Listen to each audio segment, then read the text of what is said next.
Monggo siap.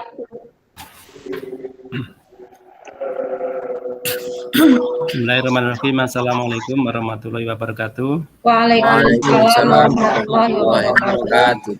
Alhamdulillah, Bapak Ibu, hari ini kita berjumpa lagi dalam kegiatan pada hari ini.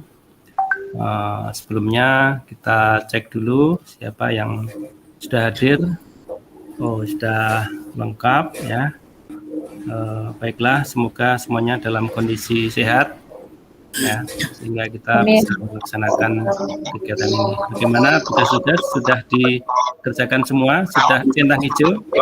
Alhamdulillah Pak, Ya. sudah Pak. Ya, jadi punya menghijaukan suasana ya, sehingga tetap segar. Ya. Jadi hingga kita bisa lanjut ke materi berikutnya. Selanjutnya seperti biasa, monggo untuk yang bertugas pada hari ini untuk memimpin doa dan ice breaking. Silahkan monggo Pak Gunawan. Terima kasih Pak Agung. Assalamualaikum warahmatullahi wabarakatuh. Waalaikumsalam warahmatullahi wabarakatuh. Bapak Ibu yang hormati, mari sebelum acara kita mulai, kita awali dengan doa dengan bacaan basmalah. Bismillahirrahmanirrahim. Mudah-mudahan kegiatan pada pagi siang hari ini bisa berjalan dengan lancar. Baik Bapak Ibu, masih semangat ya Bapak Ibu? Semangat. Alhamdulillah. Pagi. Ya, terima kasih. Untuk kali ini ada ice breaking ya, akan saya coba share ke layar. Nanti Bapak Ibu menebak nama-nama hewan atau binatang. Kita mulai saja. Yang pertama,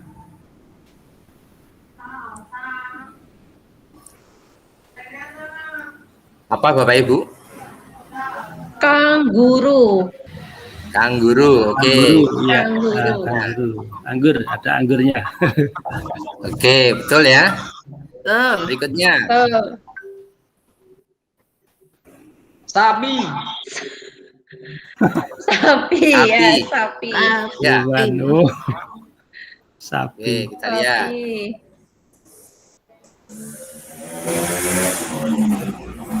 Betul ya. Wah, ya. Betul. Yang Korban ini berikutnya. siap korban. Yang ketiga, Macan. macan. Oke, Macan. kita lihat. Ya, Ya. betul. Wah, Luar sudah biasa. semua. Tepuk tangan Bapak Ibu. Ya. Oke. Demikian untuk ice breaking pada pagi hari ini, mudah-mudahan membuat kita lebih semangat lagi. Untuk selanjutnya, waktu saya serahkan kembali kepada Pak Agung. Moga Pak. Ya, terima kasih Pak Gun yang telah menyiapkan ice breaking. Kita menjadi segar, semangat, bahkan sudah dapat hadiah karena kita tadi bisa menebak semuanya. Berarti semangat betul. Selanjutnya untuk meningkatkan rasa nasionalisme, mari kita dengarkan pemutaran dari lagu nasional. Monggo silakan operator.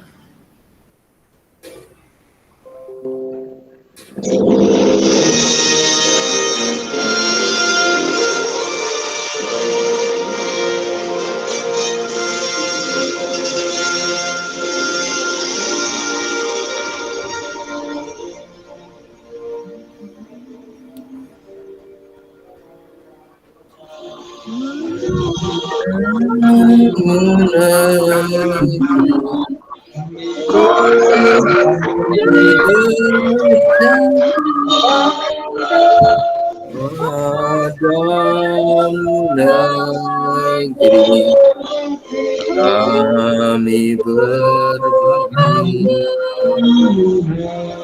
namun Nabi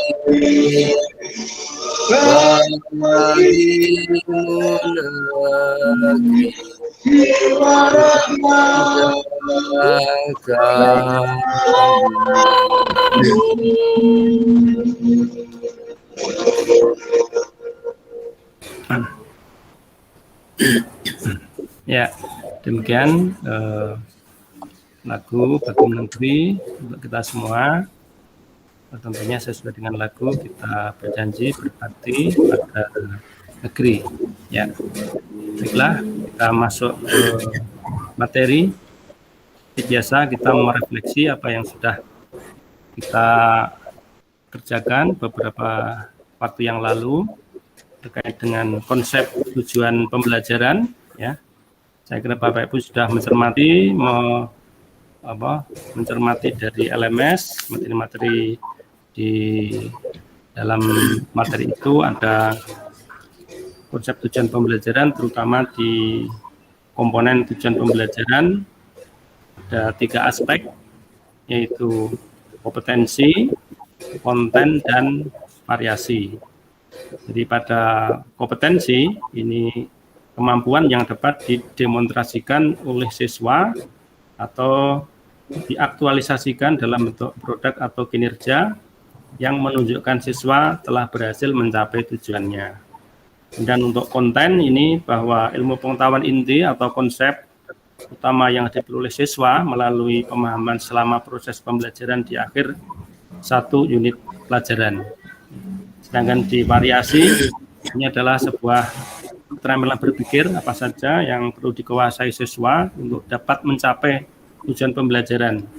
Nah, di sini penggunaan keterampilan berpikir kreatif, kritis, berpikir tingkat tinggi seperti mengevaluasi, menganalisis, memprediksi, menciptakan dan lain-lain. Harapannya di sini berpikir tadi yang termasuk HOTS. Ya, tentunya karena pengertian dari variasi ini disilahkan sesuai kondisi sekolah. Ya.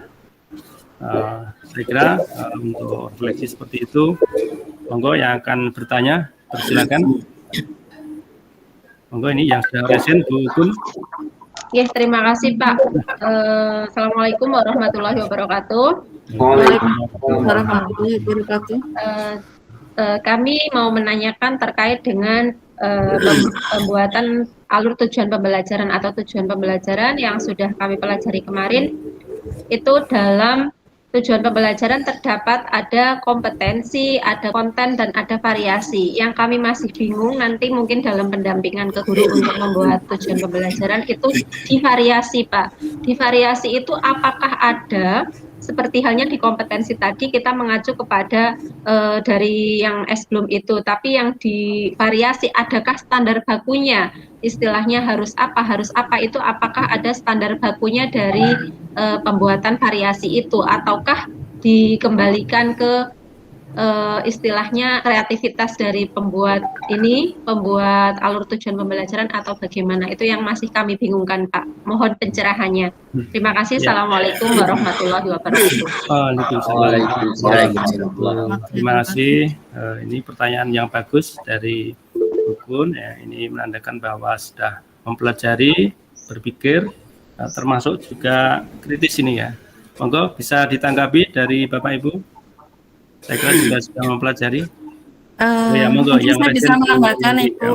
Saya menambahkan kaitannya dengan variasi. Ini betul sekali Bu. Itu tergantung dari kreativitas guru. Jadi kreativitas guru itu memang ditentukan juga dengan sarana prasarana juga Bapak Ibu. Kemudian memang dengan adanya 4C, tuntutan untuk mencapai kemampuan 4C BKD ini adalah sangat tergantung dari peserta itu sendiri dalam mengoptimalkan potensi yang ada pada dirinya, tetapi juga sangat tergantung dari kreativitas guru di dalam melaksanakan proses pembelajaran tersebut supaya apa yang diharapkan kemampuan 4C pada siswa itu dapat tercapai. Itu tanggapan dari saya, Bapak. Terima kasih. Ya, terima kasih. Tanggapan dari Bu Gun sekaligus ini bisa menjawab dari pertanyaan Bu Gun ya. Jadi di variasi itu diserahkan sepenuhnya kepada sekolah, kepada guru ya. Betul, dari kreativitas guru mungkin dengan adanya bisa menyesuaikan apa yang bisa melaksanakan dari asesmen ini. Ya. Jadi seperti itu. Sehingga tidak ada standar baku ya. Jadi tidak ada standar baku. Jadi diserahkan kepada sekolah masing-masing. Ya. Jadi ini memberikan keleluasan kepada kita semua ya untuk berkreasi. Ya. Jadi tidak ada standar baku. Tapi saya kira tentunya untuk kualitas saya kira akan kepada yang lebih baik. Ya. Saya kira seperti itu. Terima kasih. Ini untuk refleksi saya kira cukup. Sekarang kita masuk ke materi berikutnya yaitu asesmen. Ya, khususnya di sini asesmen diagnostik. Ya, diagnostik. Bapak Ibu saya kira sudah baca-baca, mempelajari, bahkan pernah melaksanakan terkait asesmen diagnostik. Ya, secara pengertian, asesmen diagnostik itu bertujuan untuk mendiagnosis kemampuan dasar siswa dan mengetahui kondisi awal siswa. Asesmen diagnostik ini terbagi menjadi asesmen diagnostik non-kognitif dan asesmen diagnosis kognitif. Tujuan masing-masing dari asesmen ini untuk yang non-kognitif itu untuk mengetahui kesejahteraan psikologi dan sosial emosi siswa, mengetahui aktivitas selama belajar di rumah, mengetahui kondisi keluarga siswa, mengetahui latar belakang pergaulan siswa, dan mengetahui gaya belajar, karakter, serta minat siswa. Sedangkan untuk yang asesmen diagnostik kognitif, ini untuk mengidentifikasi capaian kompetensi siswa, menyesuaikan pembelajaran di kelas dengan kompetensi rata-rata. Kemudian memberikan kelas remedial atau pelajaran tambahan kepada siswa yang kompetensinya di bawah rata-rata. Sedangkan nanti terkait dengan pelaksanaannya, ini meliputi dari tahapan persiapan pelaksanaan ya. Oh ya.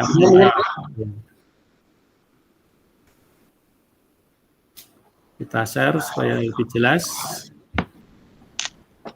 Ya. Ya, ini jadi asesmen di agnostik. Untuk pelaksanaannya, kita tahapannya meliputi dari persiapan, pelaksanaan, dan diagnostik dan tindak lanjut.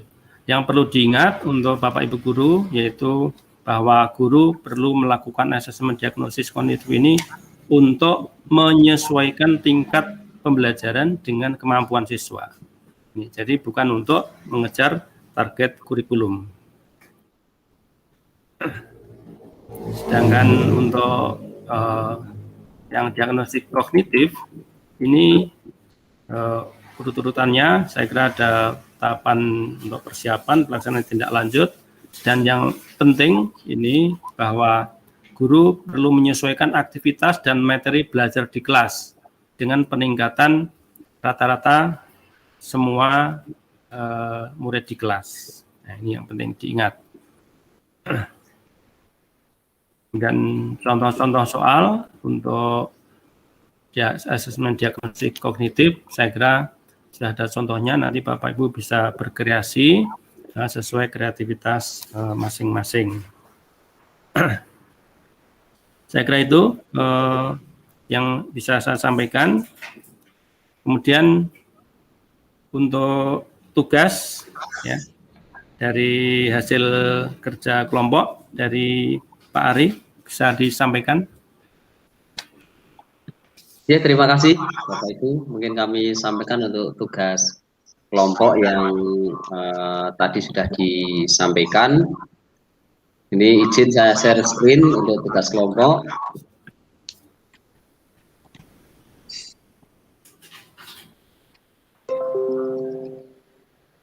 Bapak Ibu, untuk tugas kelompok terkait dengan rancangan asesmen diagnostik, kami membuat ini pada jenjang SMK kelas 10 ya, dengan capaian pembelajaran pada akhir fase E, peserta didik mampu memahami proses bisnis pada bidang teknik komputer dan telekomunikasi, meliputi perencanaan, analisis kebutuhan pelanggan, strategi implementasi, dan perancangan prosedur kepuasan pelanggan, termasuk di dalamnya penerapan budaya mutu.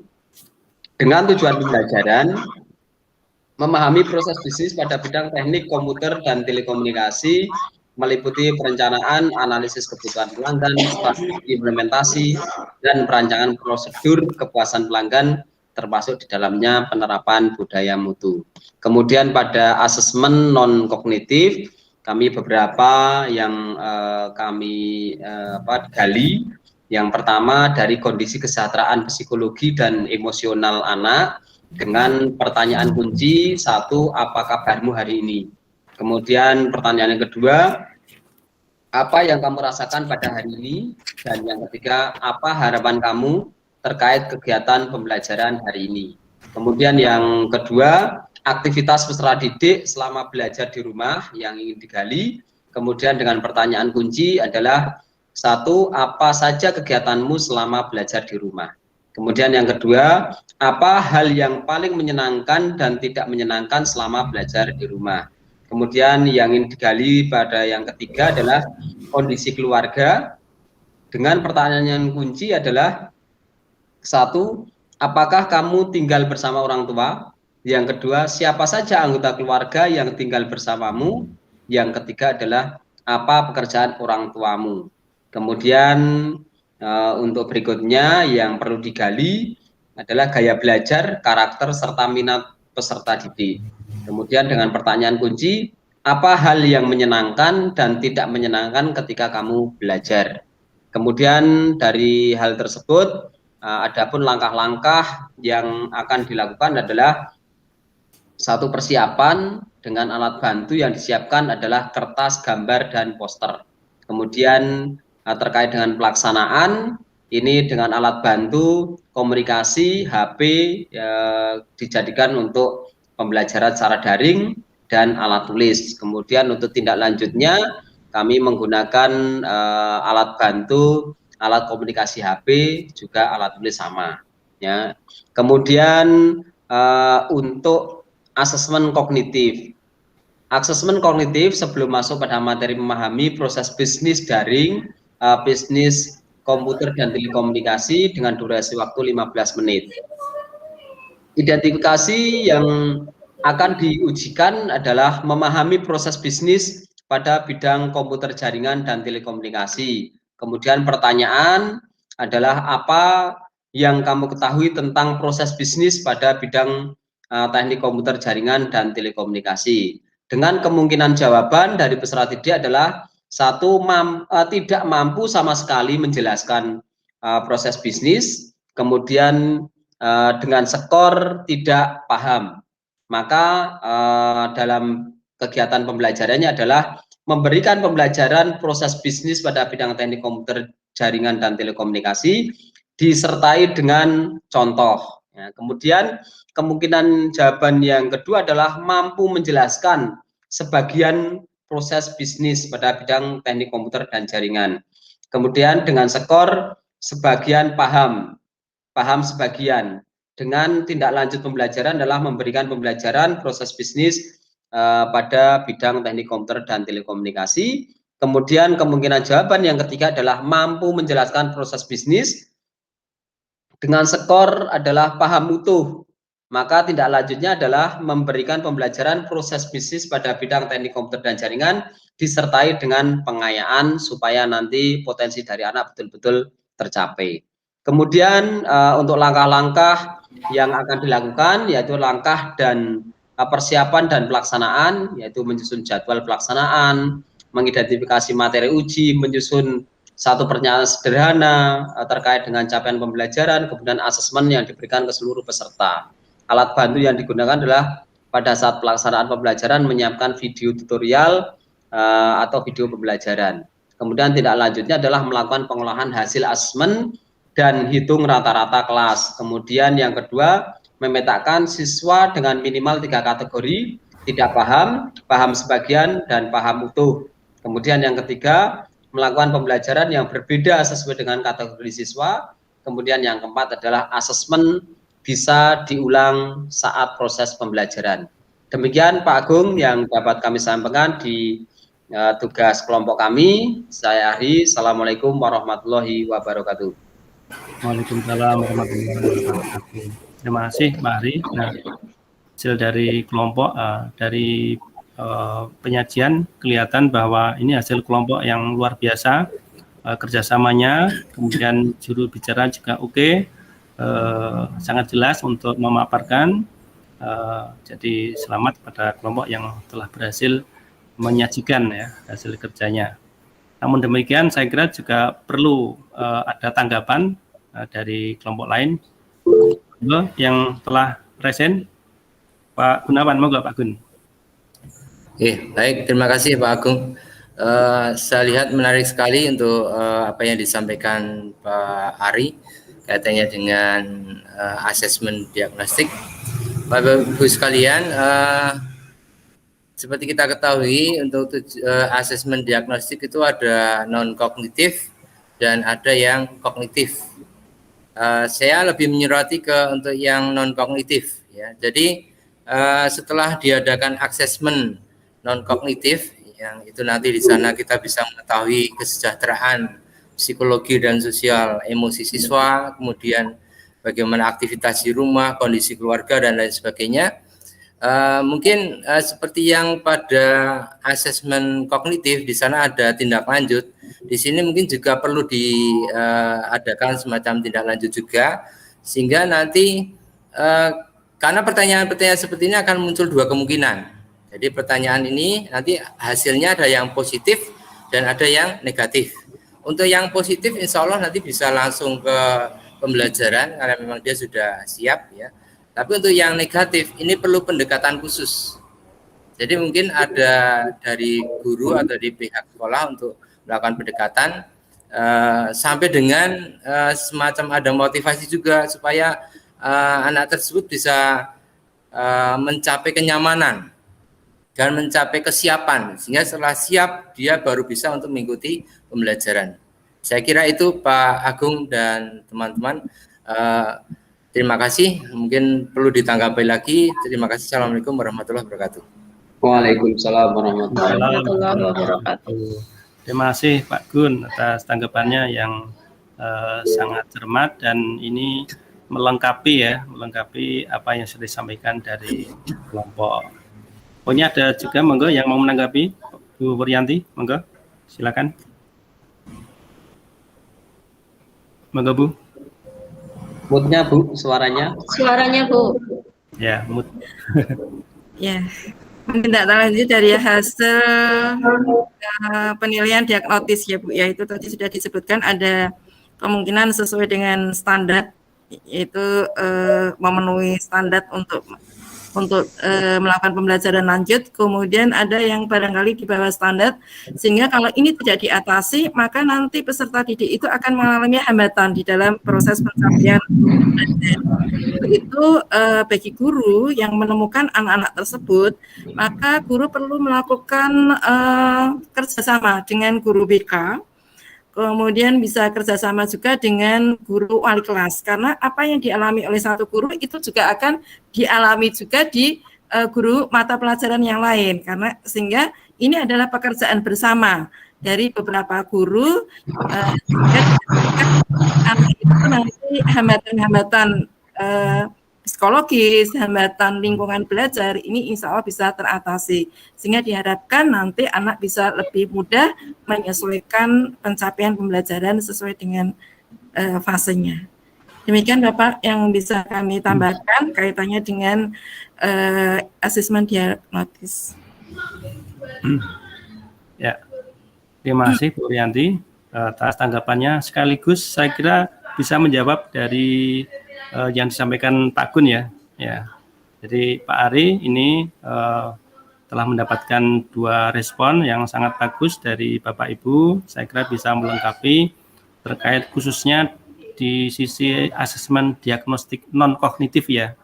Jadi ada tindak lanjut, ada fasilitas sarana prasarana, bahkan dukungan dari pihak guru BK ya. Okay. Ya. Jadi Bu sangat berperan terkait dengan kondisi anak dari sisi psikologis ya.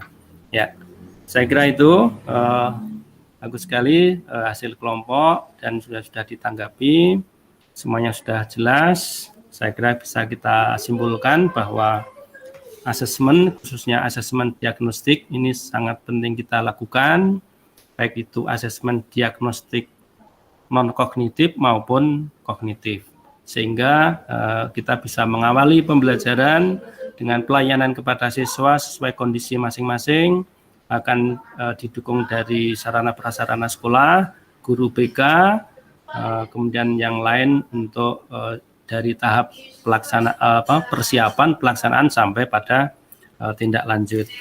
Saya kira itu materi kita pada hari ini. Kita cukupi sampai di sini. Tentunya ada sesuatu yang mungkin ada kurang berkenan, ada salah, ada kurang, mohon maaf. Kita akhiri. Assalamualaikum warahmatullahi wabarakatuh.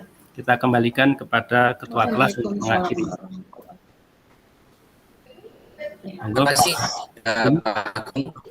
Ibu sekalian, apa yang disampaikan hari ini oleh Pak Agung selaku instruktur, mudah-mudahan kita bisa menyerapnya, kemudian kita nanti bisa mengimplementasikan di sekolah masing-masing, dan mudah-mudahan bermanfaat dan anak-anak kita menjadi anak-anak yang sukses semuanya.